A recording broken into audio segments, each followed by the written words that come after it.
Good morning friend. Purulia টাউনের মধ্যে একটা দারুণ শিব মন্দির আছে, সেটা হলো চাবিবিড়ি বাগান। এখন ওখানে যাচ্ছি, রবিবারে একটু ঘোরা যাক। তো আমি যেখানে আছি দেখুন, পেছনে যে বিল্ডিংটা দেখা যাচ্ছে সাদা টোটোর পেছনটাতে, সেটা হচ্ছে MS গ্রাউন্ড। আর এই ঘোরাচ্ছি আমি ছবিটা।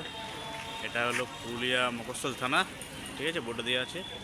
এই হচ্ছে মফস্বল থানা, গাছগুলোর পেছনে।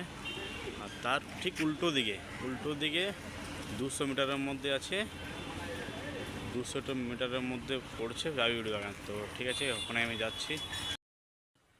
ফাইনালি আমি চলে এসেছি চাবিবিড়ি বাগান। এখানে জুতো খুলে নিয়ে ঢুকতে হয়। এই দেখুন, এই হচ্ছে মন্দিরটা।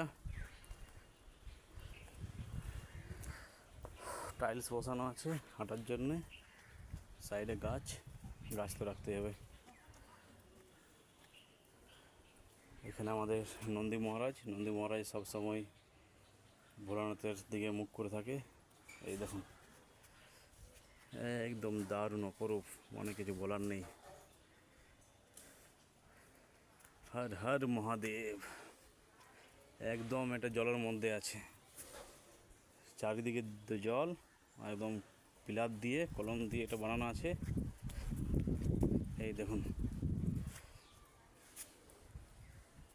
একদম মানে টাউনের মধ্যে যে এত ভালো একটা মন্দির, হয়তো অনেকে জানে, হয়তো অনেকে জানে না। আসা উচিত কিন্তু এখানে। আর একটা জিনিস, এই জলের মধ্যে কিন্তু 1.5 কিলো 2 কিলো পর্যন্ত রুই কাতলা মাছ এখানে থাকে। মাছগুলো জেনে রাখা হয়, মানে মশা হয় তো মশা জলে আপনার ডিম দেয় আর কি। ওই ডিমগুলো মাছ থাকলে কী করে খেয়ে দেয়। প্লাস এই দেখুন, এই শামুক টাইপের, যেটা আমরা বলি লোকাল ভাষাতে গগুলি, কিন্তু প্রচুর আছে চারদিকে। দেখি কাছে যাই একটু।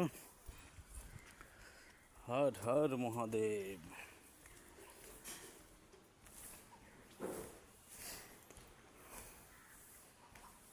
ভোলে বাবা দর্শন করা যাক। তার আগে, ঢোকার আগে কিন্তু 3 বার ঘন্টিকে বাজাতে হয়।